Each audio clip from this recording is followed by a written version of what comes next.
All right. It says we're live. So, welcome from the crossroads of America. Talk show about guns, politics, or anything else that crosses my mind. Answer questions from the audience either in the chat or by email at rickslifeasiseeit at gmail.com or spottedrick at gmail.com. I have a Patreon page, PayPal, and all the other good stuff in the info section below. So we got that out of the way. Let me introduce my panelists. First up, from actually, if you get away from the big cities, I was going to say from the beautiful state of New York, the actual state, if you get upstate, it is quite beautiful. I've driven through it a few times when I lived in Connecticut and Rhode Island, so it is a beautiful state. Except when you start getting down towards New York City, then it starts getting, you start driving through the hood. You know what I'm saying? It's but anyway, New York Outcast, how you doing? Doing well. I better shut up before I put my foot in it. It's fine. And thanks for having me. Thanks for joining us, everybody. So yeah, as Rick was stating, it is a beautiful state. Politics, some of the people, the bigger cities, taxes, representatives, just about everything else sucks. But and winters kind of suck too. But as far as the greenery, scenery, all that type of stuff is pretty nice around here. So, but yeah, unfortunately, some have to ruin it for us. Yeah, that's right. Then from the state of Ohio, we got Jason Stewart. That's the state of happiness, Rick. Is it? Oh, yeah, it's a great day for Jay in Ohio. Just got my new rifle put together. Just like a minute ago, UPS truck came at 2:30. UPS delivered it, huh? I was waiting on the final piece. I was waiting on a trigger guard. I mean, been waiting all day on that thing. Didn't UPS say they weren't going to do stuff like that anymore? Or you didn't have any? Well, I'm saying there was no problems with getting it then. Nope, it was just a little trigger guard from Geisley Automatic. So, I wasn't sure they were going to give Geisley a hard time for sending stuff through the mail, or you know what I'm saying? Nope, it was the brown UPS truck. Okay. I wish they'd have got here at like 10 o'clock instead of 2:30, but hey, you're lucky you got it on a Saturday. Yeah. Well, my other parts came with the mailman, regular mail this morning. Okay. So that's why I ended up playing hooky from work. I was like, man, that other part's coming this afternoon. So I just got done putting me a rifle together, man. Yeah. And you had to be there to get the part, because if you weren't there, they might not have delivered it. Oh, wait. I gotta call Jason out on this. He's gonna go play hooky from work or whatever you want to call it for putting his rifle together. But he won't do that to come hang out with us, Rick. You see that? Yeah, I see that. But I love this rifle, Rob. Oh, he loves I think about asking her to marry me, man. So having to hold honor and respect happily ever after. So you got a picture of that thing? So what kind of rifle is it? Yeah, let me get it. The phone emailed to my email. I'll have a picture here in just a minute. All right. So while we're waiting for that, let's see who's in the chat. First in was Two Live Moo, then Tactical Fud, Raphael, Kevin in New York. That's it at the moment that have spoken. There might be more in the room that haven't said anything. But as I said this last week, it's Saturday afternoon. It's hot. It's summertime. People got things to do. I get bigger crowds in the wintertime. When people are staying indoors. So yeah, I totally understand that. So there we go. Anyway, my little helping out in the yard mowing the grass is over, so I should be back this Wednesday. Mind you, I have enjoyed not having. I haven't. I've enjoyed not having to be here at 7 o'clock dead on to make sure I'm here to do the show. It was nice to get away from it that way. But do you guys want me to go back to doing this Wednesday thing? Or have you guys haven't missed me? That's what I need to know. So. Oh man, I've been crying myself to sleep. It's been rough. Oh, it has. Wednesday's been it's been a tragedy lately. So, but I do understand, it pressure on you and out of respect, if you want to do your thing, do your thing. So I honestly, whatever you want to do, Rick, it's fine with me. Two Live Moose says I make time to watch Rick's show. Thank you. Yeah, I missed the Wednesday show, but then I'd hate to be missing the Saturday show later too. Yeah. So as long as we get Rick one day a week, we're good. Yeah, I think what's making me waffle on the Wednesday one, it's shooting with disabilities, and I've been letting that part down. I just sort of like been doing a midweek, Rick's Life as I see it, like this Saturday show. I just been doing basically mini version of it. Oh, very nice. Very nice. That's got one of them Geisley triggers in it, huh? Yeah, can you see my mouse pointer? Yeah, I can see it on our end. All right, yeah, this is what I put together today. This isn't the best picture. I got a different one, man, but Geisley trigger, oh, it's just super sweet. It's nice. It's like a pistol. You got take up that is like no weight at all, and then it's a 1 pound trigger break after that. So, and I put the new trigger guard on just a minute ago. Got these rail protectors here from Mantis. Those are covering the M-lock slots on it. Got those wrapped all the way around, man. They're nice and soft, and they're heat resistant. So I really like it. Let me see if I can get this. Let's do this. But this is the MRAD grip on medium right here. I like how it flows and contours and stuff all right here. Really nice and smooth. Oh wow! The trigger guard out on this thing. Trigger guard fills up the gap and everything right there. But this grip is just really nice. I know you don't like the regular little military bump right there. I do. The A2 style. Yeah. Yeah, I like it on all my other ones, but this one is just a little hair farther down and a little bit bigger than like mil spec. So you're not kind of pinched right in here as tight.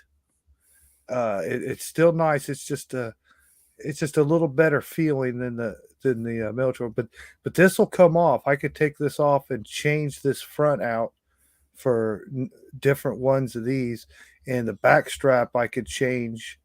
This is the medium size. There's a bigger one, and then there's a flat military one that doesn't have the palm of the thumb area right here. So you can change this grip to fit your hands. So that's why I got it. Like I said, it's a little thicker and it contours right here, man, is what I really like about it. But the hand grips, they're really nice right here. I really like it. But that trigger is 3.5 pounds, but it's 2.5 pounds of take up that you don't even feel it. It's just like slack on a pistol, and then it's a 1 pound break after that. And if you got to make like just a quick shot, it's just a straight pull. You don't feel any difference. But like that is not a 6-7 pound military trigger. You just take up the slack, and then it's ready to break. Man, do you have any special kind of bolt carrier or anything in it? No, this is a Colt rifle. This is a Colt enhanced patrol rifle. Okay. Just got the Colt bolt in it. This is a Centurion Arms handrail on it in a B5 stock. That's how it came from Colt. That's a nice handguard right there. Just the way it attaches and its function. That's a good one. So This rifle's good to go, man. I just don't know whether to put a red dot on it or put a scope on it. But it's definitely got nice enough trigger for a scope. Well, I mean, I got a scope on mine behind me, as you can see, hanging on my R&L display wall mount. You know, it. I since I got the scope on there, it's not an expensive one, but I'm beginning to. I did have a red dot on it, but I prefer the scope myself. But my eye, I'm getting old. My eyes are getting weak. You know what I'm saying? So the scope's better for me. Or what else do you have setup wise, Jason? Do you already have ones with red dots on it and stuff? Nope. Or a scope? Iron sights on everything. Okay. So I could. I'm gonna have a red dot regardless, but with this being that railed gun and all on top and the fold down sights, I think it's just begging for a scope. You know, I have others to put a red dot on. You know, it definitely needs a scope, for you can make those nice long shots with that easy pulling trigger. Yeah. Problem is, the scope I want costs $2,200. Oh well, does your local gun store have it? Put it on layaway, like you do your guns. They would if they asked. I was looking at the Elcan Spectre, but that was really for another rifle that I had. But I wouldn't mind putting something on this nice. I wouldn't mind putting one of the ACOGs on this, or another one. But I'll get something nice for it. Maybe a VCOG. I really just don't want to put. I mean, that rifle right there, I got over $2,000 in that already. I don't want to bolt on like a $200 Vortex or nothing on it. You know what I mean? Oh yeah, absolutely, absolutely. So, all right. So we're given enough time. As you can, I don't know any of you read my title for today's show. It was 2 Republicans vote. Well, I got 2R. You only allowed 100 characters, so I had to abbreviate it. Basically, what it means is 2 Republicans voted for the ban. And just like gun makers, not on our side. I'm talking about those 2 rhinos. And the gun makers, I mean, yeah, some of them put a good show on at that hearing at that committee in the House. I think it was the House, wasn't it? I mean, but it's all about that.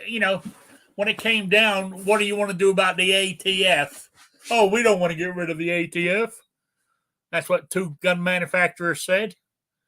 On those 2 guys that voted with that, wasn't there one no vote? I think there was one that didn't show up, no vote, couldn't get a hold of. Yeah, there was one no vote on the Democrat side, I think. Oh, is that where it was, the Democrat? Yeah. Now, okay. But 5 Democrats voted against it, right? And if those 2 Republicans had voted against it, it would have been 215 to 215. Oh, I'm sorry. I just rethought it. I got it confused. I watched so much of it. They were voting on that HR 1300 to begin with. Yeah, right? Yeah. I think there was a Republican no vote on that one. Okay. Because it angered me, because in my mind, dealing with the subject, a no vote is just the same as a yes vote, really. Oh, yeah. Just opinion, just how I feel here at home, Yeah. But it was. I remember the real vote you're talking about was much later in the day, in the evening. Oh yeah, it was. And I said if it was tied, it wouldn't have gone through. But so when you look at it that way, but it's the same 2 that have been against, been anti-gun from the start. That one from New York who's not running again this November, and that goddamn Democrat in disguise in Pennsylvania. I believe that's where he's from. That was the 2 Republicans that voted for it. You've got mail. Which, first time, what, 30 odd years? They even know it's unconstitutional, but they still went and done it. That's what gets me. You know, it didn't matter. I mean, it's like the Democrats are saying, you know, giving the finger to the Supreme Court and say, we don't care what the law is. We're going to do it our way, and you're going to take it, just like a tyrant would. You know, just like a king or dictator will say, this is what's happening. I don't care if you like it or not. That's what it seemed like to me. You know, now is when it gets over to the Senate, people are saying, no, they ain't going to make it through the Senate. They need 60 votes. They got 60 votes, over 60 votes for that last gun deal, for the red flag money. That's what scares me. Mitch McConnell did it once. What's stopping him from doing it again? You know? So. Yeah, because I don't know. I really wouldn't be surprised if it passes. But I think it also depends on are they going to leave it alone as is? Are they going to add to it? Well, you know what I mean? As bad as it is now, old Chuck Schumer's involved now. It'd get worse than what you think. Yeah, but if they add to it and shit, it's got to go back to the House and be voted on again. You know, they might not have the votes this time. You know. Yeah, but you know they're doing those tricks. They're throwing in there. We'll fund the veterans. Oh, we'll fund the police. We'll do this. We'll do that. They add those in there. Then what I'm saying, if they say, well, we're going to fund the police X amount of millions of dollars extra this year, I can see over 10 Republicans going, that overrides the gun thing, you know? Because it's all about the money, you know? But I saw somebody in the government that gave the bottom line about that those offerings to fund the police through these federal, budget things here and stuff. That's all BS. So even if that tricks a Republican into voting for it, they got tricked. It's all BS. I guess there's law, and I guess it makes sense. The federal government is not allowed to fund a police force, a private police force, or state police force. Now they can give them grants. Okay. A grant is something you have to apply for, and you have to deal with lobbyists and everybody else to get you a piece of that money. But the government just is not allowed to payroll like my local city police department. They have to be separate institutions. So it will be done by grants. So it's all grants. But then you get into the nitty gritty and it's not what you think. Oh, well, they can get a grant. Yeah, it's not going to be money for new police cars or hiring new officers. It's going to be for hiring transgender officers. It's going to be money to send these police to racial training and stuff like that. So it's just all a bunch of big bull. It is all it is, in disguise of it being a good thing. Like, we'll fund the police $50 billion. Nah, they're lying. They'll spend $50 billion, like I said, on woke programs and stuff for the cops to go through. They're not going to give them money for more cops, better equipment, new cars. That money won't go for none of that. Yeah. Mind you, what got me, what I read, now I might have misunderstood it, but the Republican Party, if they get the House and Senate back, they need to do shit. They need to be sneaky and underhanded like the Democrats are. Not play the good guy and turn the other cheek bullshit. What we've been doing for years. Good example. You think it was all, this week was all political gamemanship. Nancy Pelosi pulled that assault weapons ban Wednesday night, right? Or Tuesday night or whenever it was, right? Because she did not want that to take, her and Schumer did not want that to take the main headline, because that was the day Schumer and what's his name said, "Oh, we're going to do the new Build Back Broke deal." You know, Munchin or Merchant, whatever his name is, from West Virginia. That was announced on Wednesday, right? Also, before that announcement, the Senate passed the microchip bill that Pelosi's husband got all them shares in it, but he sold them before the money went through because people give him such a hard time. But anyway, that went through. McConnell said, "Okay, we'll let that one go." Right? Then this Build Back. Then Schumer and what's name came out with this Build Back Better big speech, and they're putting it through under reconciliation, which means it can pass with 51 votes. So all they need to go vote 50-50, and the vice president throws in with the Democrats 51 votes, and that will pass. They pulled a fast one on the Republicans yet again. Then they do that. Then she brings back out, after all that's done, they got what they wanted. Then they pulled out the assault weapons ban and pushed that through too.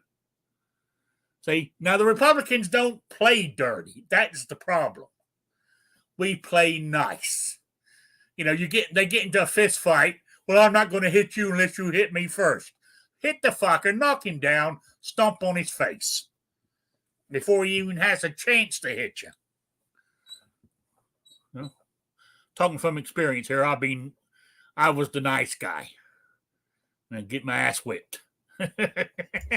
No, you're right on point, Rick. Our Republicans, they ain't no fighters, man. No, they're not. And I don't know why. Also, I don't know. I just don't know why. I get so frustrated. I try to stay away from it, but I have got back into it this week, and it's kind of, I'm all riled up to where I was before. Yeah, I know. And they keep talking about these midterms. I think the Republicans just, once again, they're going to take this for granted. Yeah. You know what I mean? Because I'm not even seeing it here. I would be on full attack mode, like you say. I would be showing all the failures of this administration so far. I would point out these Democrat senators and House members, all they're trying to do is try to take away your rights. All they try to do is defund the police, turn things in chaos. I would bring up plenty on the videos about Hunter Biden and everybody. All they do is lie. I mean, that's the same people. So we could go back and bring up Trump stuff. I would just bring up all of them. They lie. They lie to this country. They have the media behind their back. They push false narratives, and they use deception and lies for everything that they've tried to push or accomplished in Congress. I would just have the commercials just bringing out the pure evil in these people. They're not doing anything. Like, look at the passion they have against our guns. They're trying to take our rights away, and this is a right that they didn't give us. They didn't give us the right for Second Amendment, a right to defend ourselves. We have that right. They don't control giving or taking of our rights, but we're letting them do it anyways. Yeah. And you imagine what they're doing to take that right away from us, and say hypothetically they succeed in taking that right away from us, right? Yeah, it might be there on paper, but in actuality, nobody has a gun anymore. Imagine what other rights they can fuck with, and there's not a damn thing we can do about it. Just like a dictator. Exactly. I would have commercials out there showing people the history, because they obviously don't teach it in school anymore. No, they don't. You know who else took your guns away? A little man called Adolf Hitler said you didn't need a gun. Said guns was bad. We would be so much safer without them. Yeah. I would run TV commercials and I would showing do you that. Not only for that, then I would also do commercials targeting the black community. Say, guess where all these gun laws came from? Stopping you from getting them. Because they didn't want you to have guns. I would put that one out there too. Because The point is they're not getting dirty. They're no, not they're not calling them out. They're taking stuff for granted. They're trying to talk, Mr. Nice Guy and stuff, and like it. They already got us going to vote for them, and they're taking that for granted. They need to be calling out the ridiculousness, and the evil of the other side, and try to get those voters over our way, or they don't have a chance. I was reading an article this morning. Somebody says that the Jan 6 hearing is swaying a lot of independents to vote Democrat because it's showing what MAGA really is. What Trump did and what MAGA people really believe. I was reading that this morning. I'm thinking, Jesus Christ. It's a dog and pony show, that Jan 6 committee. I think they just don't understand. We liked Trump. Yeah, you call us MAGA, call us whatever you want, but we're not 100% Trump. We're only 100% anti-Democrat. Yes, that's it. So they don't realize that, know. Do you think because Trump ain't there that we're just not going to vote or something? Yeah, I know. I'm anti-Democrat all the way. I just don't. Even like what's his name, the guy from West Virginia, right? The last year and a half, it's been almost like people have think he's the greatest thing since sliced bread because he's been a thorn in Biden's side, not voting for what he wants. But at the 11th hour, just like a typical Democrat, stabs the Republicans in the back, and voting for his Build Back Better plan. Yeah, stab us all in the back, man. We don't have another $1 trillion to spend on stupid crap, man. I know, but they're gonna spend it. They're spending another $1 trillion of money we don't have. They're going to print it, make it, and put future generations in debt is what they're doing. Tell me if I'm wrong here. Because I'm wrong. Tell me if I'm wrong. But during like the Obama presidency, and Bush before him, and especially through Trump's presidency, every president has like an infrastructure bill, a bill they get out there and they say, oh, we need this for new roads and we need this to fix the bridges and stuff in this country. Every one of them have that. And in my memory, in the past, even Trump, these guys are talking about like spending millions and billions. You know what I mean? And begging and can't get it through. Now, all of a sudden, they're spending trillions. You know what I mean? Yeah. Trillions like it's nothing.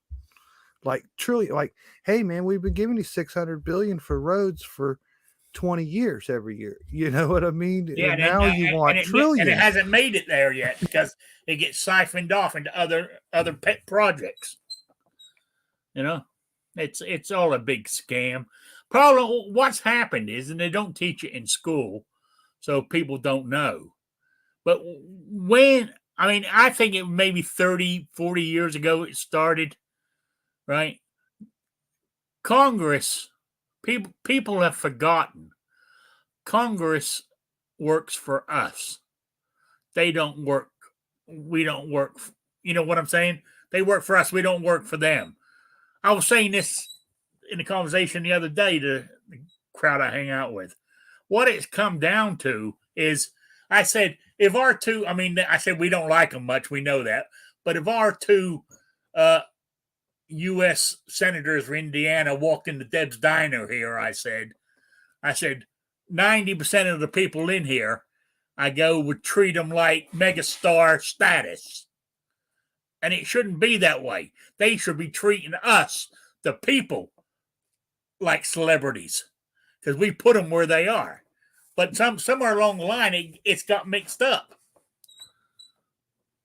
You know, that's how I feel anyway. I don't know if I'm making sense or not. And Rob's very quiet. Is he going off and just pretending he's there? No, unfortunately, I'm here. Just been on Okay. politics for the last 20 minutes, so don't have anything positive to say. Honestly, I'm not a fan of either party. So I know. Let's change subject. We're kicking the same can down the damn road, and we both end up in the same place anyway. All right, I wrote a couple of topics down. Since we got that out of the way, let's go on to something that won't involve that. Okay, so you buying more guns, right? And the safe you got isn't big enough anymore. Now, do you buy another safe, or do you build a gun room? And what does it take to build a gun room? You know, I guess you would have to have reinforced walls, would you? Or brick, or at least made out of brick. You know, I would say. But what would you do? Would you just buy another? I believe it's what? I was going to say, I believe it's different depending on your state and who you're trying to appeal to. But most people that I've known, basically, it's a room with no windows. So, preferably an interior room with no windows. So, is what I've seen. So, I know armories will be block and steel plating. So, looks like you might be able to just drive a truck in that block wall, but it don't really work that way. So, and everything's locked up once you get in there any damn way. So, but as far as smaller private things, I'd recommend somebody considers, definitely building something if you can. But you'd have to look into your local, what they would, your state laws or whatever, what they would consider to be okay. So probably reinforcing a nice closet or something. If you had a nice walk-in closet or something like that, could be an option.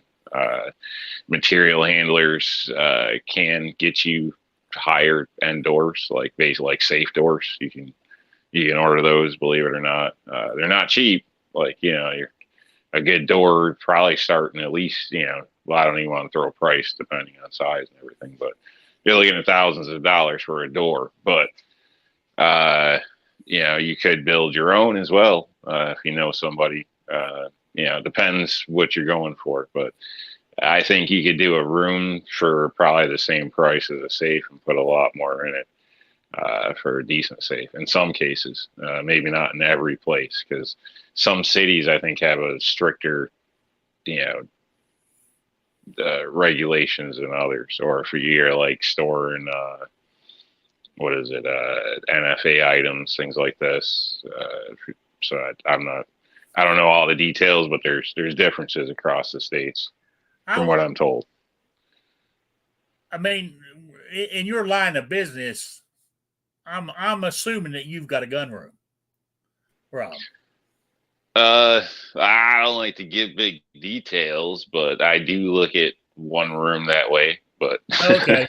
Legally, I don't know if it would be qualified in that aspect. But okay, that's what again, I don't own a store either. Out of my like. Part of my home's considered a business, but that's just tax, like on, my office and things like that. But, I don't have, I don't sell firearms in and out of my home or anything. So, because there's different requirements for that as well. Okay.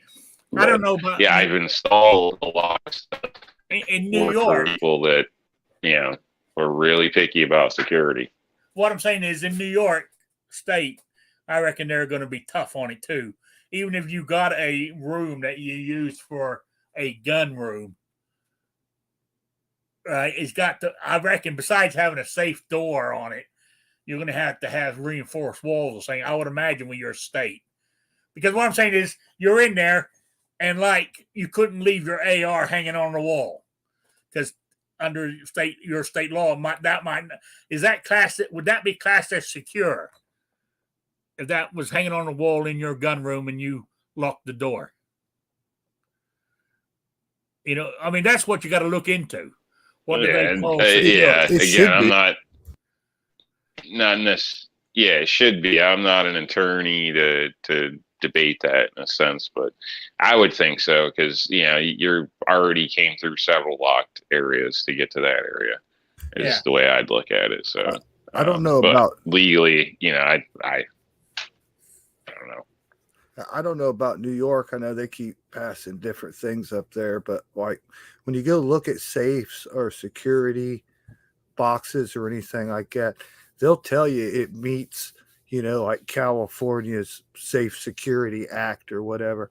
And all the things that meet that act are like the lowest level, thinnest safe storage box stuff that's not very strong at all.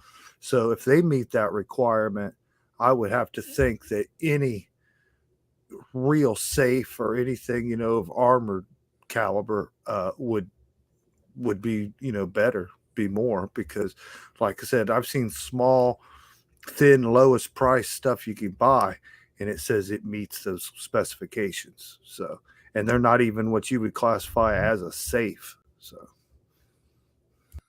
okay. Hey, we got two new people joined us. Guns and Barbecue. How you doing? Doing all right. How about yourself? All right. And we've got Scribload has joined us. Can somebody call Night Strike and have him fix this fucking thing so that when I come on to the show, my mic is automatically muted every time? Is it? No, I want it muted automatically. Instead, it's a hot mic as soon as I click on. I'm sure he'll say, I can't do nothing. That's jitsy, whatever. yeah, there's no choice to like log in. As soon as you click your email, you're on the show. Yeah, but there's a setting that you can actually go into the settings somewhere.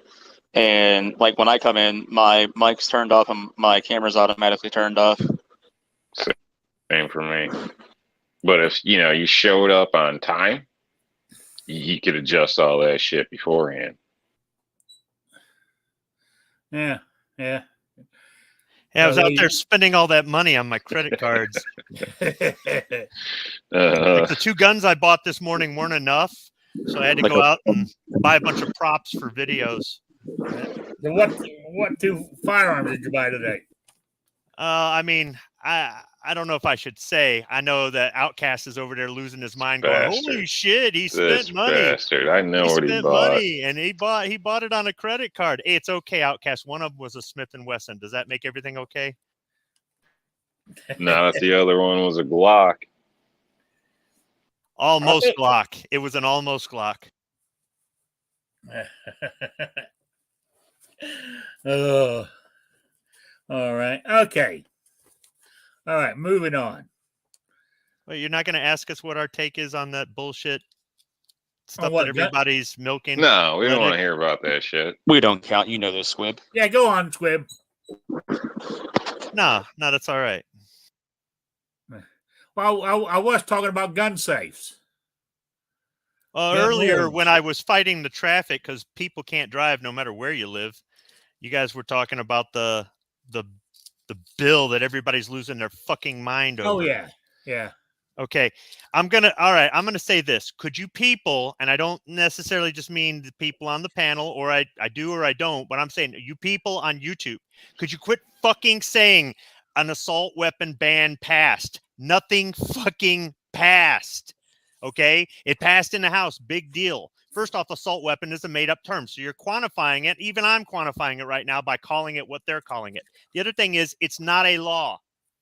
So until it becomes a law and until it's been challenged as much as it can be, until there's no more challenges left, nothing has happened. But people keep coming on YouTube saying this bullshit, and they're giving credibility to the lies of the left. You guys were talking about the Democrats and all the things that they do, and maybe we need some commercials where we talk about some of the things, even though they're making up lies about the Republicans that are running against them. At least in my state, they are.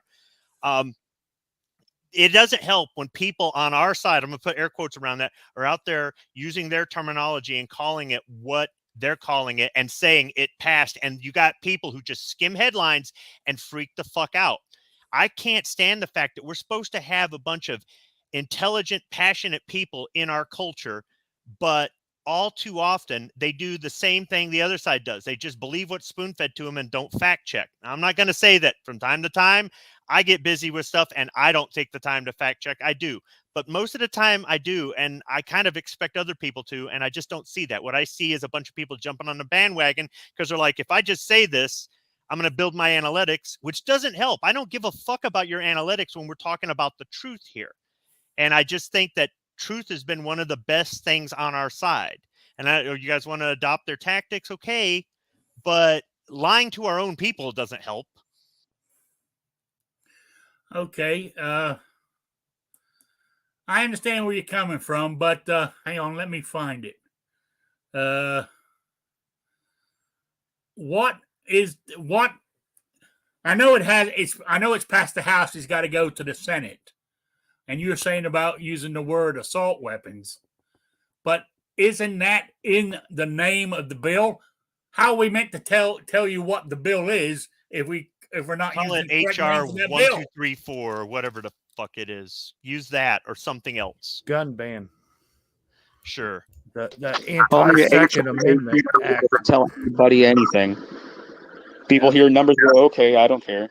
But if you say House Bill, assault weapons ban 2022 passed the House, now they go, oh shit, really, that passed the House? They're trying to ban my assault weapons? This is going to the Senate now? Whether we like to say the term assault weapon or not, that's what's on this bill. And just saying House Bill 1808, anybody that doesn't know that is, continues not to care. Okay, I see where you're going with that, but I just see a bunch of people looking to cash in, so that's just the way I see it. Oh, sure. Yeah. I mean, I understand where you're coming from, Wib, I really do. And I mean, I'm guilty. I've been using the word assault weapons because that's what they use. It's wrong, but I hate the term sporting rifle. If I'm going to say anything, I'll say semi-automatic rifle. Or the AR. Isn't it wrong as a whole because they are just going after all semi-automatic firearms in that bill, from my understanding? Well, a whole bunch of them, yeah. Yeah, there ain't many including handguns as well, or pistols. Yes, it includes pistols too. because here's how they put in there. It doesn't matter. Like say you can get an automatic Glock. You can get a Glock switch, right? Since you can have one automatic Glock anywhere in the world, now all of those are banned. No, that's not. That's how they had it written in there. If there is an automatic version of that weapon, it is which is not an automatic version. They're all banned. A Glock 18 is an automatic version, but going out and buying a Glock switch is not an automatic version. Well, I'm just saying it didn't have to be a Glock switch, but if there is an automatic version somewhere, then that which then would make Glock 17 banned. Wow. All right, I'm gonna go ahead and just say it since nobody's got the balls to say it. This bill will probably not pass. If it does, it will get challenged. If it gets challenged and the Supreme Court goes the path it's been going, they're going to smack this thing down, and it's going to hit the Democrats harder than it hit them in '94. That's the truth of it. That doesn't mean that you should sit on the couch and eat Cheetos. It doesn't. You want to give some money to the GOA because they're fear mongering. You want to join somebody's Patreon because they're putting this information out there, and you want them to do the work for you. Whatever, man. I'm not saying that we shouldn't support the people that are trying to help us stay vigilant, the people that are trying to share information, and the people that are actively trying to do this sort of thing. I think the most important thing to do is if you have a congressperson in your area that, in your district that could flip, that you contact them. I unfortunately have somebody who will always vote the way they vote no matter what I do. So I'm dead in the water. Otherwise, I would be all up and down that. Believe me, if they ever replace this jackhole, only thing is everybody's ran against him are a bunch of cowards, these freaking Republican cowards they put up against him. So I'm kind of screwed where I'm at. Some of you guys might be in the same situation. It's like pissing into the wind or whatever, right? But some of you guys are in a place where they might flip. You might think they won't, but they might flip. You're the guys that need to go out there and get a hold of these people and say, hey, look, it's not a good idea if you do this because I've always voted for you and I'm not going to vote for you ever again if you try this. Or remind them about what happened in 94 or whatever. There are all kinds of things that people can do that don't cost any money, that just take a little bit of time, that have worked, or that are going to get the attention of these representatives or these senators. Really, this time around, it'll be your senator. So I don't see any value in people putting the cart before the horse. Let me say it correctly. The cart before the horse, with the exception of just wanting to cash in. All right. Anyway, I understand that. And talking about that, I did. That last scum bill that just passed where they're giving money away for the red flag laws. One of our senators here from Indiana voted yes. And I sent him an email. He never replied to me, but I sent him an email saying that when he comes up for re-election, I will not be voting for him because of what he did. Whether they do any good or not, I don't know, but I had to say it. No, but that's probably more effective than sending $15 to the GOA. Yeah. Well, let's have a look. There we go. It made a lot of noise there, Guns and Barbecue. I muted you. All right. Politics. Let's move on, unless you guys want to talk politics.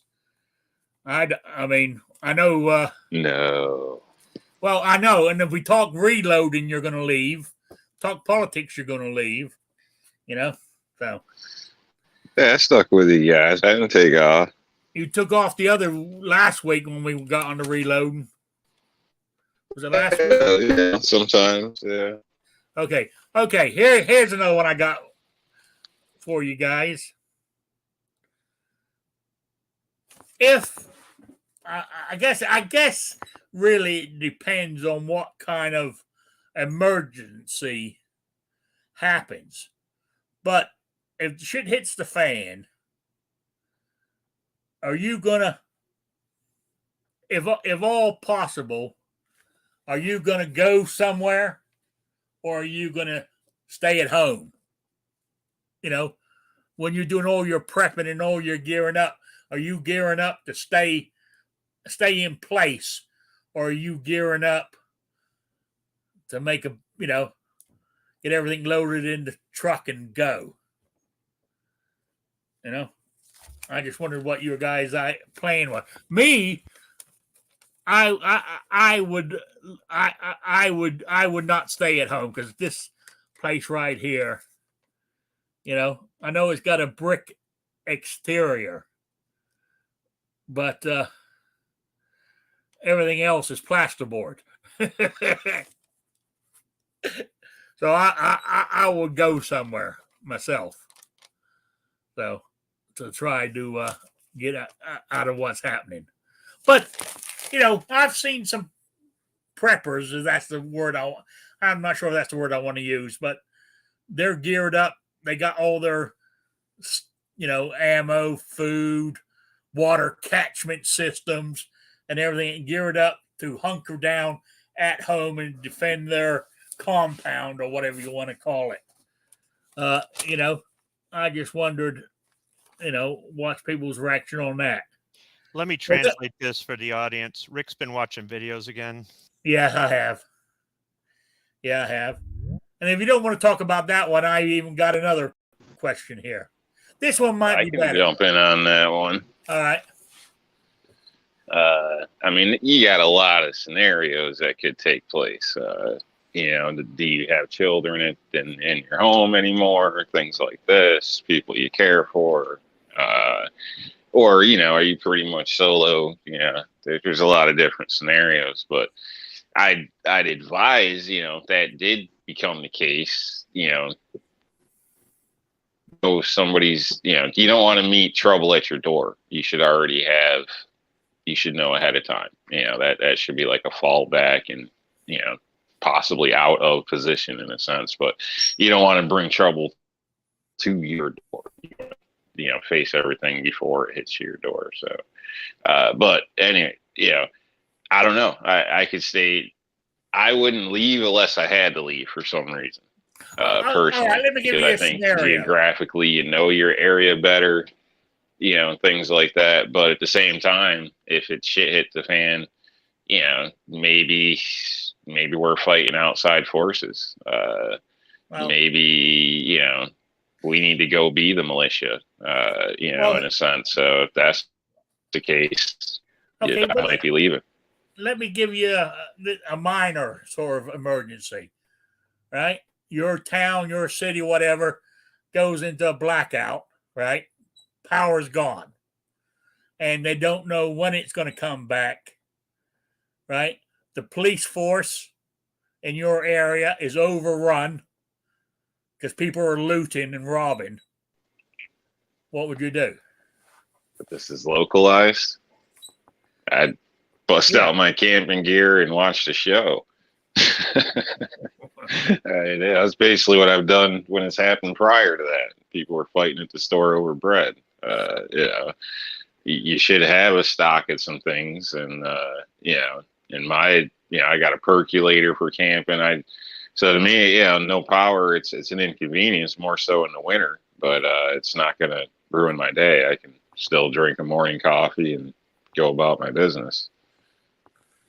Yeah, but so there's looters and stuff out there. So you're going to stay at home, protect my area, and I'm sure I'd get a bunch of guests, family, and things like that decided to magically come over, and you're not so critical.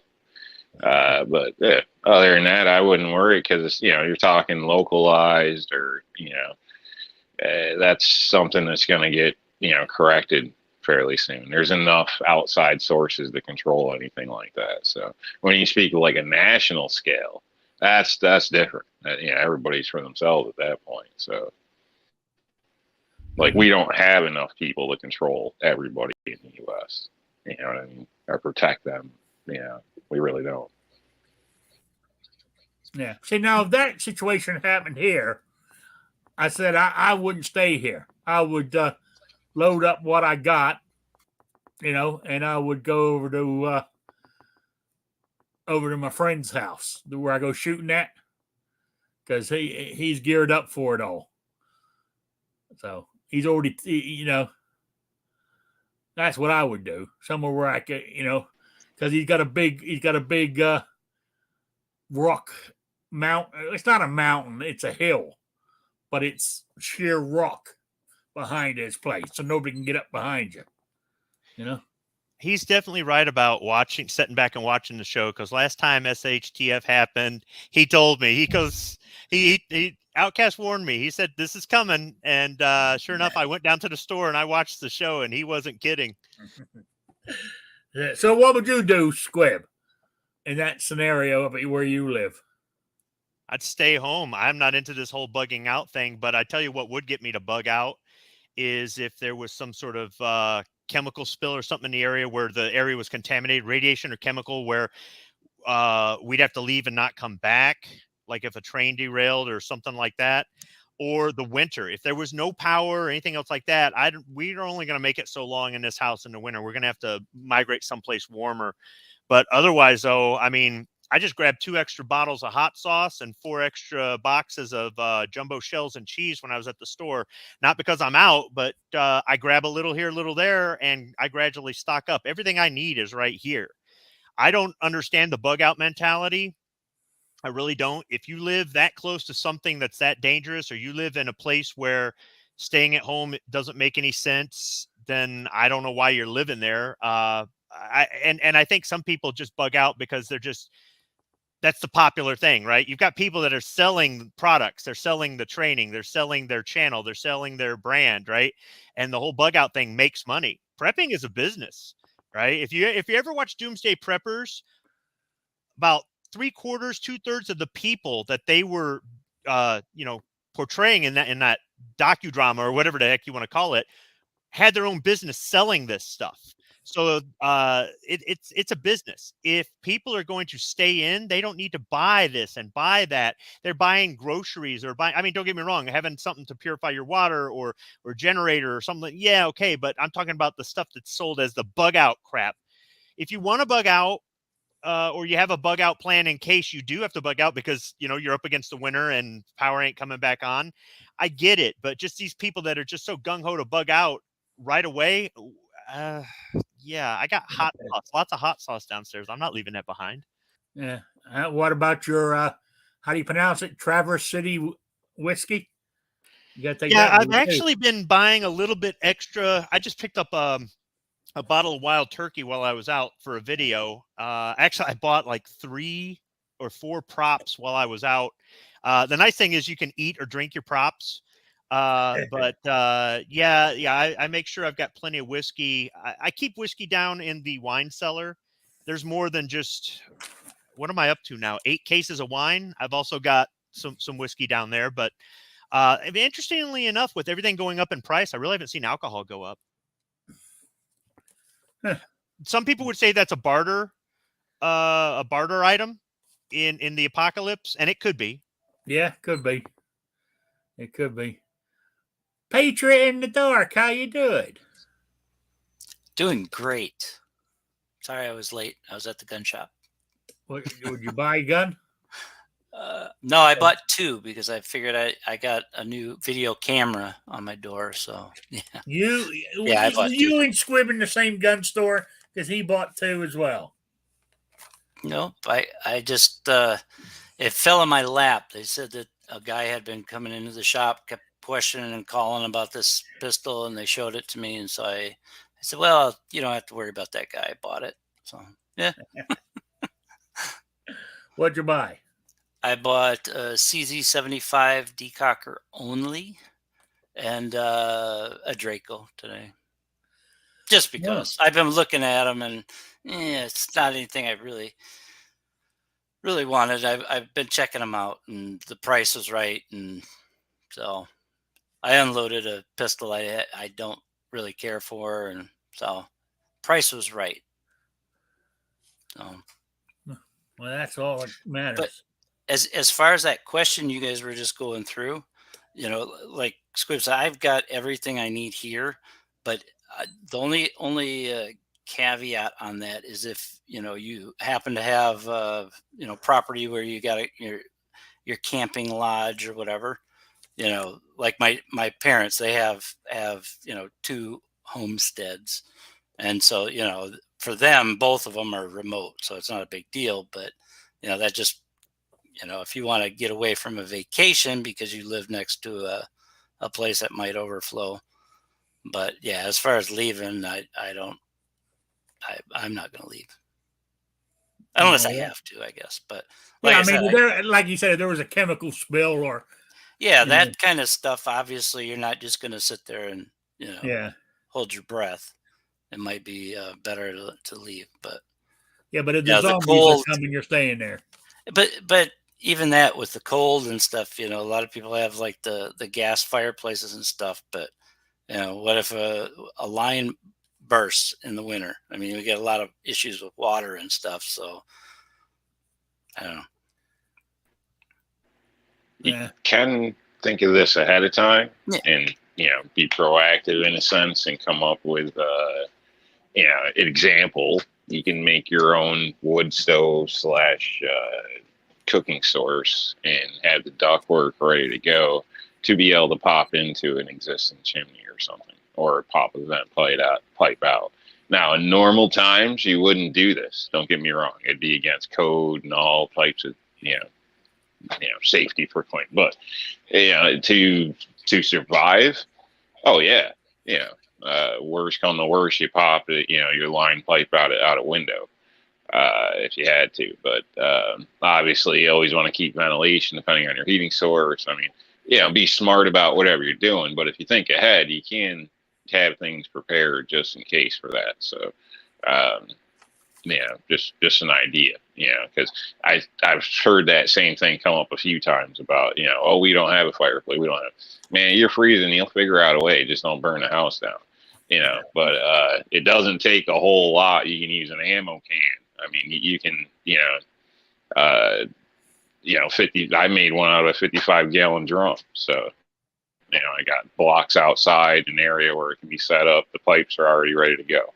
I've already heated it, baked it all off, tested everything.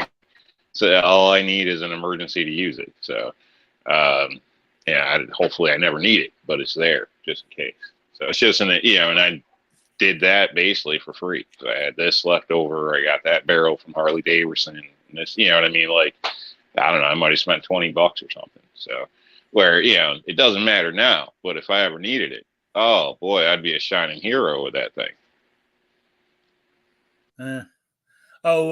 Two Live Moose says, screw Rob with his coffee and guns. I'm going to Squib's house with whiskey and guns. I can keep you stocked on wine for a couple of years, but I don't have that much whiskey. So, Jason, you stay home or would you bug out? Depends on what was really going on. Well, I'd leave if I had to. I plan on staying. That's why I'm well armed. But it depends on what kind of shit's hitting the fan. Might be that I'm out there with what you would call the bad guys. It depends on what's going on. Are we fighting Black Lives Matter and I'm going to protect my home, or are we fighting the tyrants? You know what I mean? If we're fighting the tyrants, I might go outside and head to the front lines. You don't know. But either way, I'm fighting. I'm not running away to hide. I'm running away to fight. All right. What about you, Guns and Barbecue? I've thought about this in the past. I absolutely hate the whole bug out mentality. It's just nothing more than tactical role play, I think. Again, short of chemical spill or, nuclear fallout, who knows what, where you have to, the safest thing to do is going to be to stay at home. Now, that could be a little bit different for other people given their geographic locations, things like that. If you're living in a large city, it might be better to get the frick out of there, because the things that are going to happen there, and then even just look at a average city like I grew up in, 20,000 people, including the surrounding townships that, use the post office. That's not going to really have a big issue compared to maybe somewhere like Pittsburgh. So just given my geographic region and whatnot, I'm staying right where I am. I've got a pond right outside my door. I can fish it for fish if I needed more food. It's obviously a good water source at that point. Well on the property, so I've got my own water in the first place. But if for some reason all that became contaminated for one reason or another, I've got a lake 2 miles down the road. There's plenty of trees around here and on the property in the first place. So, cutting down trees for heat sources in the winter, not a big deal. Plus, I've got a wood burner down in the basement. But again, my situation is going to be a little bit different from other people's. If you're somebody that lives in, we'll say a large metropolitan area like Philadelphia or Pittsburgh or Detroit or whatever, and you're living in an apartment or something, it might be hard for you to store enough water, let alone food. Just, how much water are you going to need to store to make it through? Let's hope it's just 3 months. Let's say it gets inevitable where, things just aren't coming back, society has collapsed. What once was will never be again. you're SOL at that point. You're not going to be able to count on city water and all that fun stuff to keep going. So you're going to have it stocked up, and you're going to have a backup plan at another point. But like I said, where I am, staying home. All right. I think we got everybody say on that one, something didn't we? You got something to say again? Jump in with something real quick. I just want to say, like, I think a lot of, like what Squib said, Barbecue said, a lot of that bug out stuff and prepper stuff is kind of sales. It's a marketing type thing, I think. But it does make sense for certain people, I would think. So, college kid at a dorm or something like this. I mean, it would be smart to probably try to get back to your people, in some cases, or like you said, somebody lives in the city or something like that. I mean, if your family's, together and has a decent place, you know what I mean? And obviously your odds are probably better there than with your, buddies from work or something. So I just throw that out, but it's a risk. So, but then that all depends on the person and things like that. But yeah, for the average person, everything, I don't know, I guess run out the lid. I think that would be the idea. You're breaking up on us. Yeah. Are you moving? All right, that's all I had to say. Anyway. Yeah, I got one more thing. On the whole bug out thing. So, with where I am, it's kind of ideal, I think. So, family members that live in the city or something, first off, they all joke, "Oh, if anything ever happens, I'm coming to your house because you got all the guns." Well, maybe you should have been buying guns too. But at the same time, there's strength in numbers.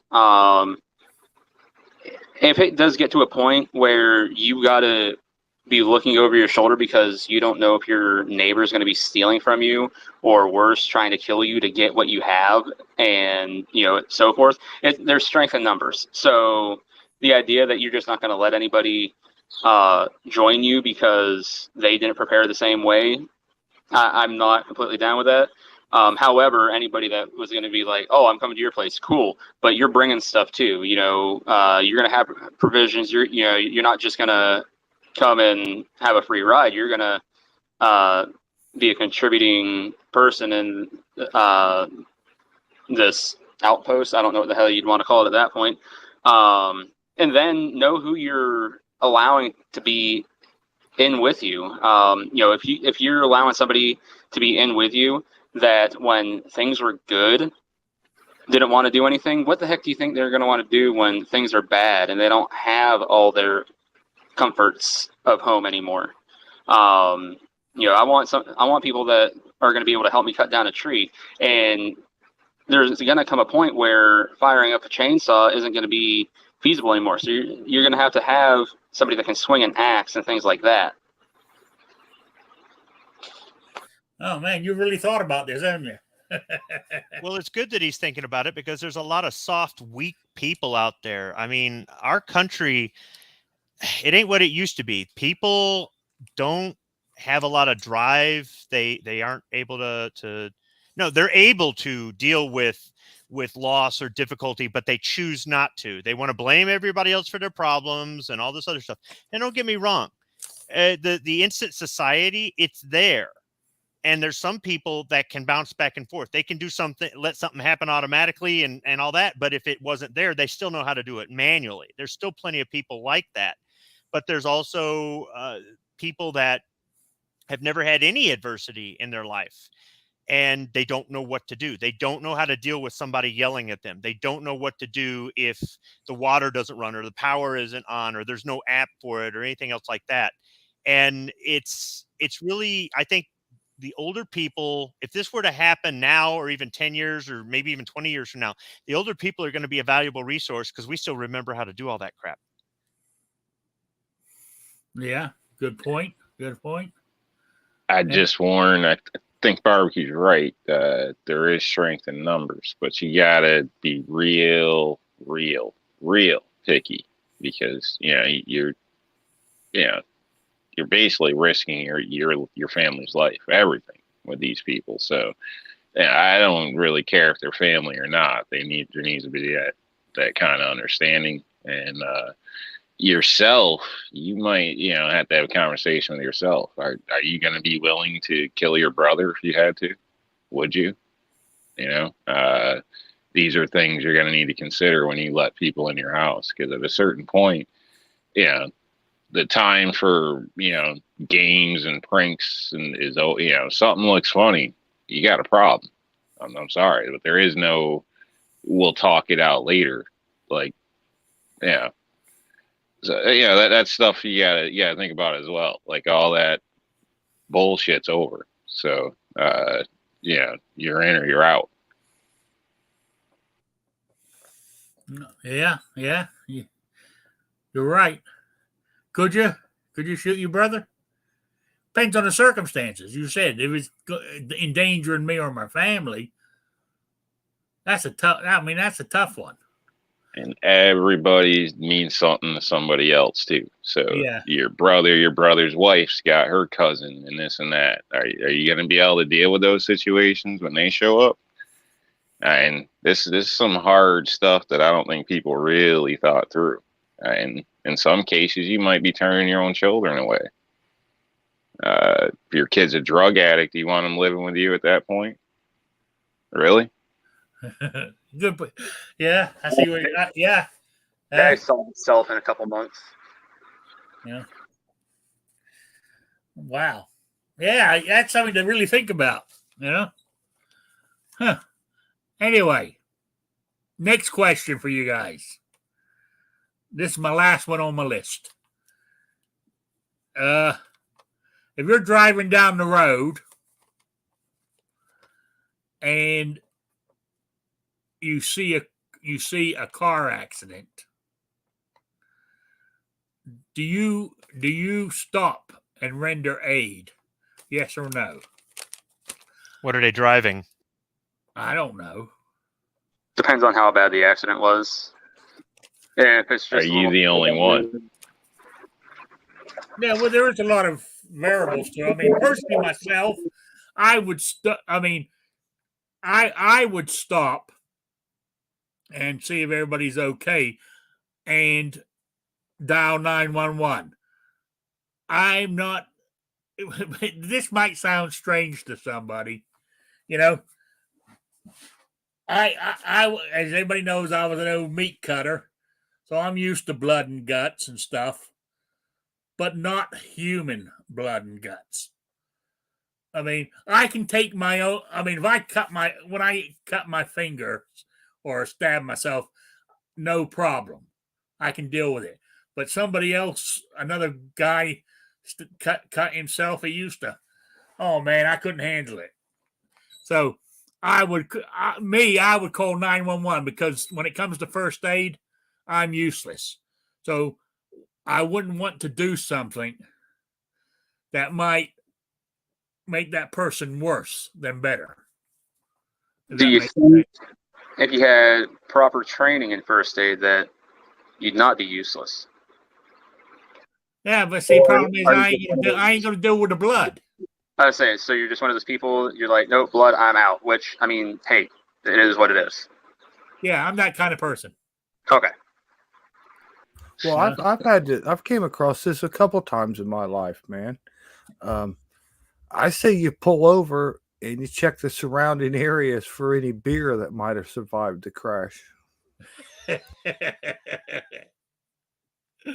That sounds like a plan, Loose cash, wallets, things like that. You'd be surprised with.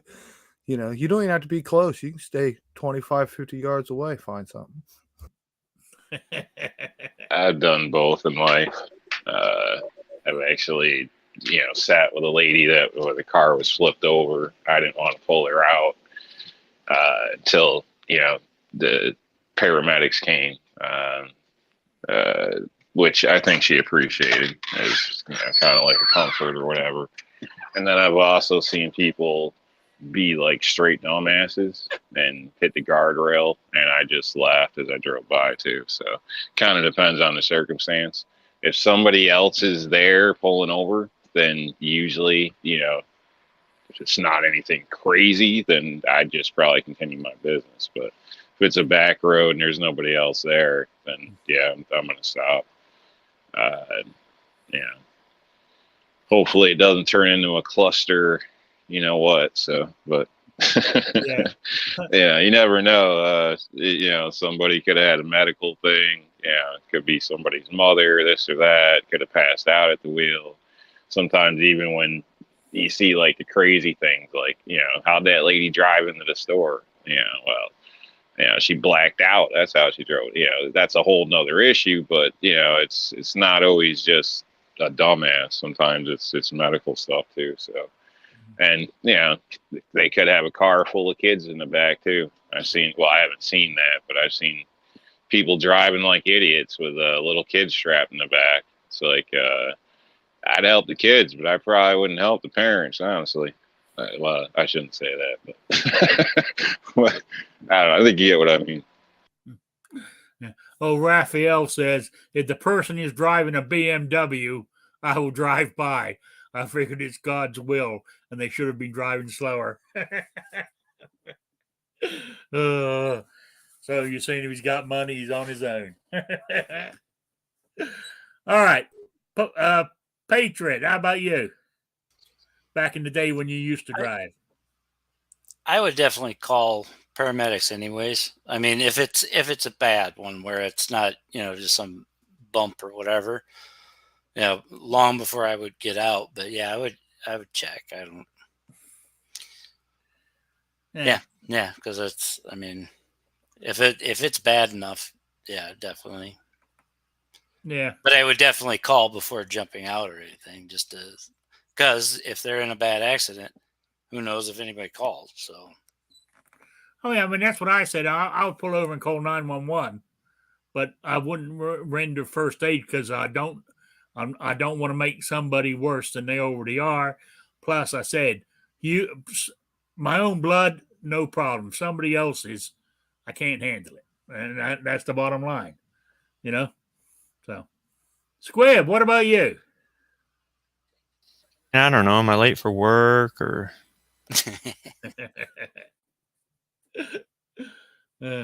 No, I mean, like if it's out in the middle of nowhere and there's nobody out there, then I'll stop and help. If it's in the suburbs and there's a trillion cars going by and there should be a cop responding, if they'd, stop being overpaid meter maids and actually do their job, do what we pay them to do. Nowadays, everybody's got a cell phone. If you don't, I got nothing for you. I mean, if they were laying on the side of the road and they looked injured, they looked dead, and people are just driving by or almost running over the body, yeah, I might turn my truck sideways and try to block traffic. Or, I mean, I've done things like that in the past, but I don't go out there and broadcast it. But there's plenty of times where it's like, nah, running late for work. Yeah, they're fine. Keep going. I mean, I've been the guy broke down in the middle of the expressway with people whizzing past me at 75 miles an hour. And I'm thinking, no matter what I do, it's going to be Frogger. So, when I got, what kind of clunkers are you driving, man? Oh, I had a problem with a warranty repair, and that it broke down in the most interesting place. Of course, when I went back to the truck, it fired right up and I drove it home. So, but when I got hit by that Ford Taurus, I was laying in the middle of the highway. And when I came to, all I wanted to do was get out of the highway because I thought somebody was going to run me over. And it took 5 people to hold me down. And I really didn't appreciate that. They were trying to keep me from injuring myself, but I was like, I can't count on somebody to come drag me out of the road. And if some moron's going to hit me with their car, somebody's going to run over my carcass. I need to get out of the road. Yeah. So did we get you Guns and Barbecue? I started answering, then you said something, and then you just started popcorning around. Oh, sorry. No, that's fine. I would definitely do the, pull up. Hopefully the person that I'm riding with now would, do the pull up and say, "Hey, you all right? You sure? Okay, cool. Have a better day." But if it's something where, you watch the car barrel roll down the highway 3 times, immediately pulling over, going to render aid, in the meantime, trying to call 911 at the same time, because at that point, you're just helping until people with proper equipment get there. I've seen cars roll down the highway. I've seen everything from situations where type 1 diabetics had a medical emergency. The one time, I didn't get to see this one, but my dad just happened to be driving by at the time, and there was a van that had smashed into the side of the bridge in town a couple times, and the driver was being held at gunpoint by the cops at the bottom of the bridge. And my dad just happens to notice that's my uncle's van. And he goes up to the police and they're like, "You can't be here." He's like, "That's pretty sure that's my brother-in-law.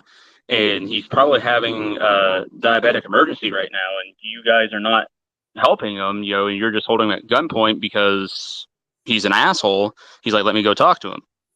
And when they heard, it might be a diabetic emergency thing, and my dad walked up there, and he's like, "Bill," he's like, "Oh, hey, Dano."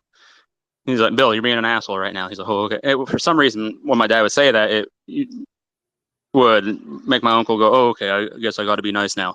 It's like the only person that would friggin' work with me, because type 1 diabetics, when they go into sugar episode like that, it's like a drunk person. So some of them are really violent, some of them are really funny and happy-go-lucky.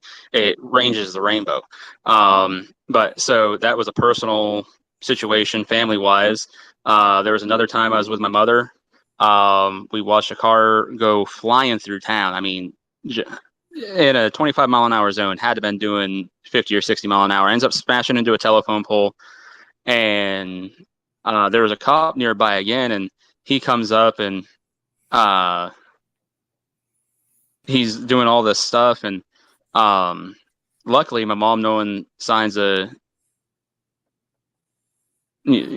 sugar shock for diabetics, had just kind of come up there and noticed a few things that the officer's not catching, and tells the officer, do this, and it turned out we actually knew the guy's nephew, which that was kind of cool to help that. But there's all kinds of things that happen. The odds of seeing something traumatic explains everything. All the crazy people in town. Yeah. But yeah, the odds of seeing something traumatic are pretty slim. Every once in a while you'll see it, and if you're not prepared to handle something like that, the best thing you can do is just call 911. But if you have the slightest bit of first aid and medical know-how, you can be a life changer at that point. I think that depends where you live. If you're in a high density population area, statistically, you're just going to see a lot more than if you weren't. Yeah, for sure. Here I can state I've seen a lot of nasty accidents. I don't know if it's just pure coincidence or it's the numbers. 3,000 people were driving up that road within that hour at that time, or something like that. You know what I mean? And on a snowy day. So, so I would hinder that. I think it happens. It's just whether you catch it or not.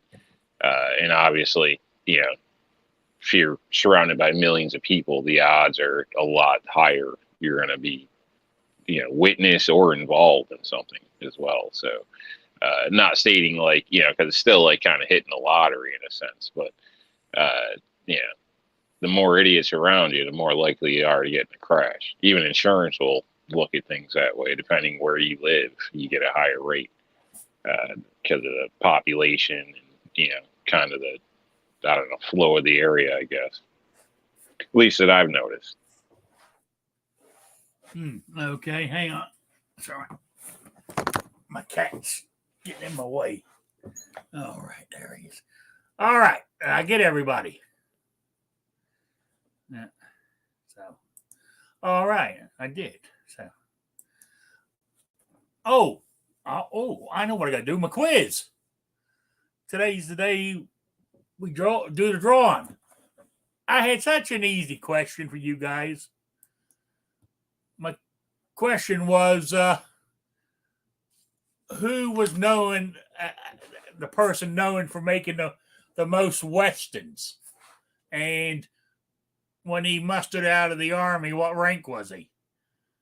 And of course, the answer was Randolph Scott. He made over 60 westerns. He made actually over 100 films altogether, but he made over 60 westerns. And he mustered out of the army. Now we're talking WW1 here. He was a second lieutenant. So there you go. That was the answer. And I only had 2 or 3 entries, believe it or not. So,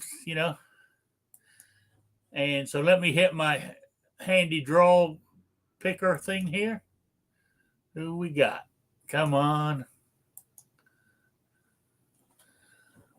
Oh, would you believe it?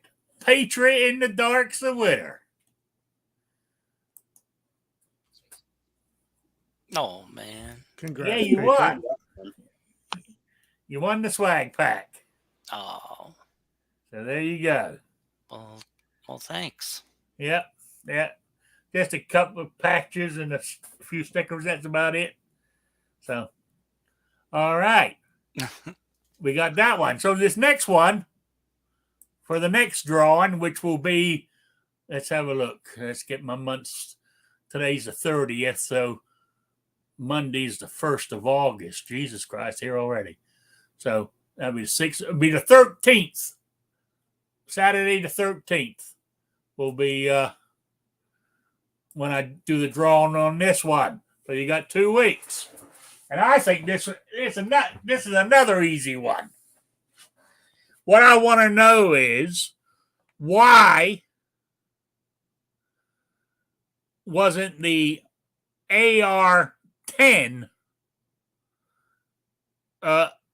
when it went into why wasn't it picked up by the Army as a military weapon? The AR-10. Oh, and I'm talking, this was back in 1955, 57, between 55 and 57 is what I'm looking for. So, why wasn't the AR-10 picked up by the Army? Email me at rickslife, as I say it, at gmail.com or spottedrick@gmail.com. So, that's what I want to know. So, there we go. I want to know why it wasn't picked up. Yeah, because I believe in that in those trials for the military rifle. I believe the got picked. The M14 was picked. So, hey, if I give you any more clues, I'll give you the goddamn answer. So that's it. Email me. So there we go. I've gone through my whole list here now. So unless you guys got any topics, we're done. So, anything else? No. All right. Yeah, go on. I'm just glad your next question isn't about some Western or John Wayne. Yeah, I thought about that this morning. I thought, well, I better change it up. It's always a white guy too. You notice that? Never a young one. It's always an antique guy. I'm an old guy myself. You know what I'm saying? Doesn't know anything about the Old West. Yeah. Hey, are you doing that Dickens drill, Squib? Well, here's the thing. The range that I go to, I wouldn't be able to film it. If I had private property, I would do it and then show everybody exactly what was up with why he did what he did. More than likely, I'm not saying, this is the absolute only reason, and go, any asshole can do this. But I'm not downplaying what this guy did. This guy was a hero, and he was a damn good ambassador for the Second Amendment. We need more people like that out there than people saying, I'm going to break the law and thumb it in the government's face. That ain't smart, but whatever. But a lot of people are going, oh, this is just so hard or impossible to do.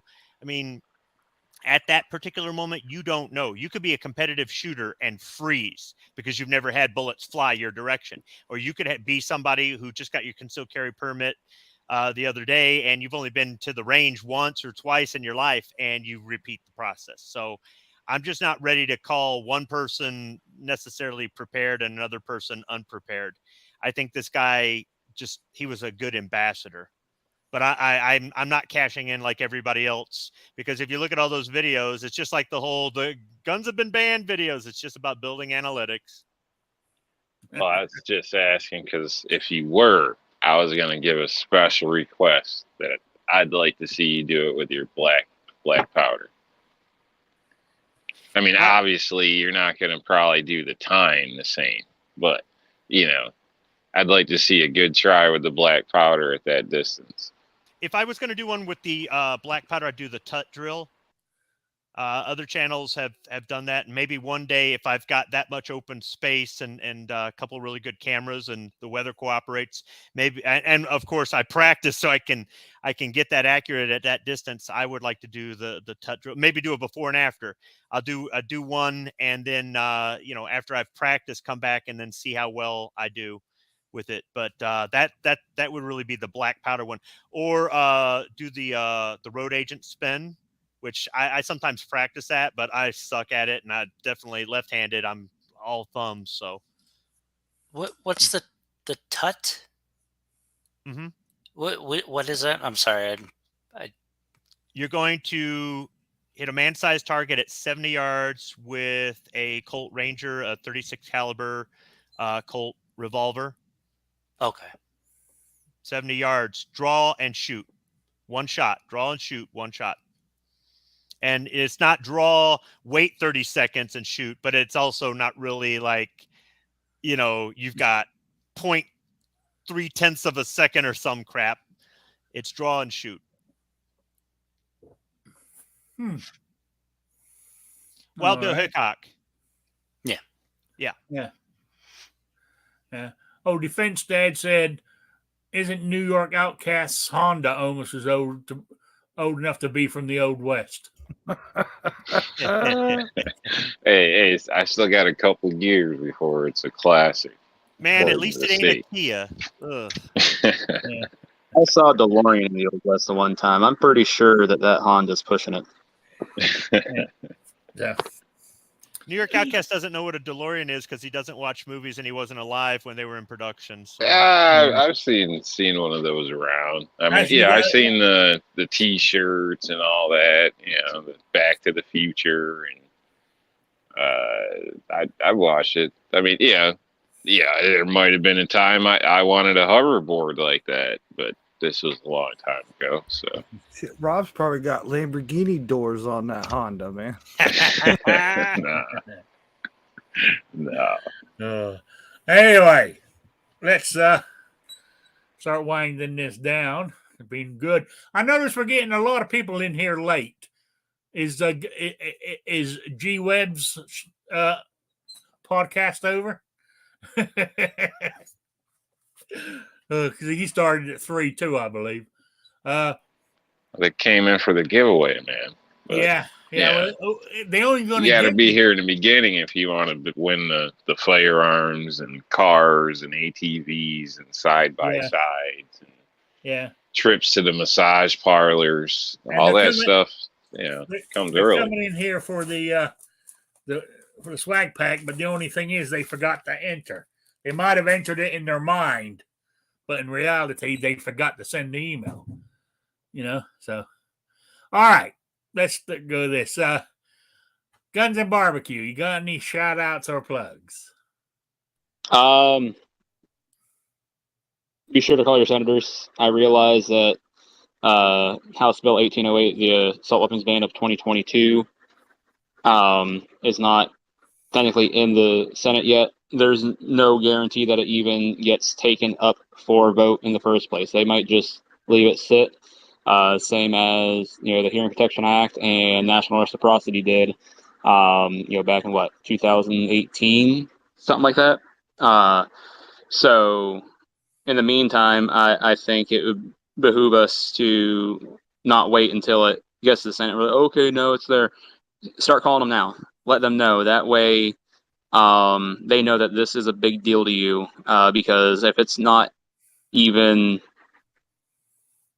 at them yet, then if you're calling and saying, hey, I know this is coming and this is what I feel, then when it actually gets there and they start getting flooded with calls, they're going to already be going, oh, yeah, I'm not touching this with a 10-foot pole. Yeah, you got a good point. Yeah. I mind you, even though I already told that other senator that he ain't getting my vote when he comes up for re-election, I might call him again and tell him not to fuck up this time.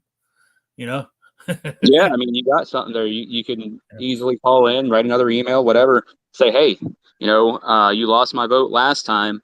I'm not saying that you voting against this will garner back my vote. However, it will be redeeming of you and will make me give you better consideration when election season rolls around. Yeah, that's a good way of putting it. Yeah. Hey. Yeah, I'm going to use that. All right, Jason, you got anything? Yeah, man. Thanks for the invite. Good to hang out with you. Just posted a link out there, man.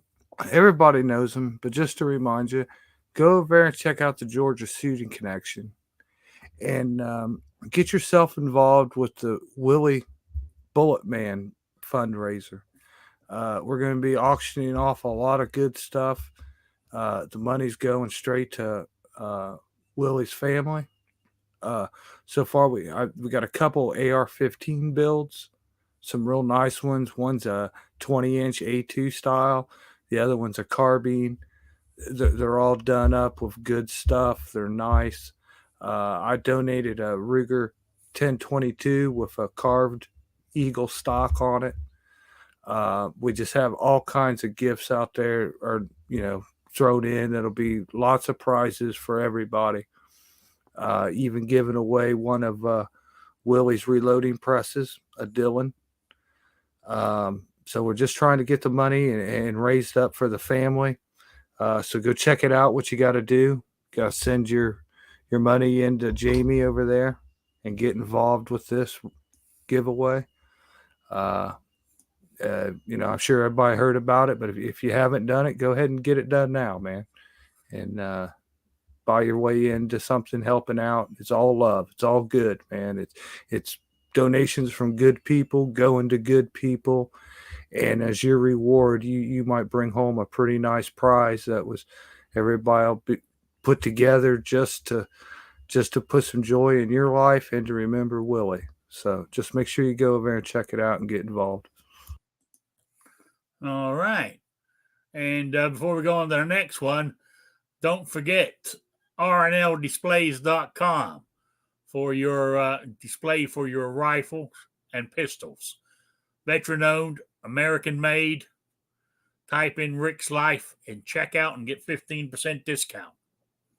There you go. New York Outcast, you got any shout outs or plugs?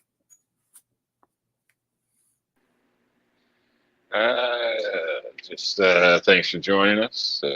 Thanks for having me. And have a great weekend, everybody. Eat a salad. Avoid the Glocks. Oh yeah, avoid Glocks at all costs.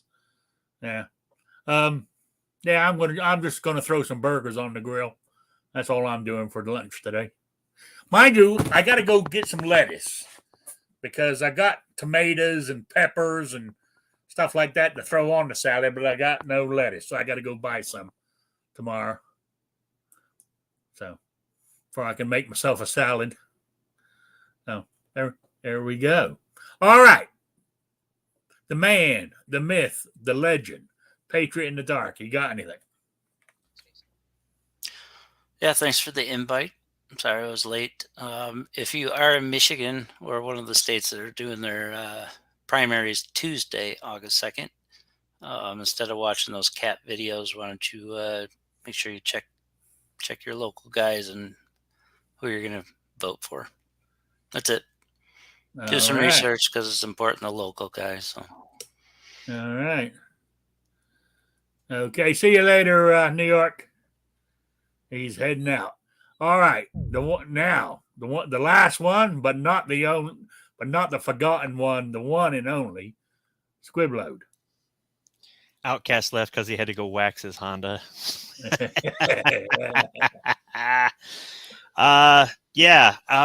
Patriot in the Dark is a bad influence, and anybody who wants to hang out with him does so at their own risk. I decided to revisit a video inspired by Patriot in the Dark. I think like 2 years ago or something like that. I'd have to look at it, and I listened to it today while I was driving in the damn traffic. But I'm gonna try to revisit some stuff from that video, see if it's an epic fail. But I just wanted to tell him thanks for being a royal pain in the ass, and thanks for the invite to the show, Rick. I was highly irascible when I came home between the traffic and the dumbasses at the grocery store who are looking at whiskey bottles like it's a life-changing decision or something like that. I just wanted to get home and get out of there. So when I got home, it's pretty steamed, but now I'm calm enough that I think I'm going to go open carry and walk the dog. There you go. All right. Oh, hey, Rick, I got one more thing. Yeah. I'd like to encourage everybody, head on over to Patreon. Check out Rick's Patreon. He does do this giveaway bi-weekly now. Perhaps he could make it weekly again if he had, enough funding to go and spend that extra money on things like patches, stickers, and all that fun jazz. So don't forget, Rick does have a Patreon that you can go and support. And also, go check out Squiblo's channel because he hates when people plug his stuff. You're welcome. Go fuck yourself, barbecue. G23 said, wasn't it a Glock that was used in the Indy to save lives? I thought it was a Hellcat, to be honest with you. Aren't they all Glocks, really? I thought it was a Springfield, but it might have been a Glock. I don't know where I got the Springfield Hellcat from, but I thought I read that, but I could be wrong. But is it because you're in the pocket of Big Springfield? Springfield Armory is sponsoring Rick's Life as I see it. No, I still haven't forgiven them yet. M1As for everybody on the panel. I haven't forgiven Springfield yet for that, the thing they done up in Illinois. Good man. Well, damn, if he got off 8 out of 10 shots at 40 yards and he had an M1A, I'm not that impressed. Yeah. All right. That's it. So I want to say thank you to everybody in the chat for stopping by. I really do appreciate it on this Saturday afternoon.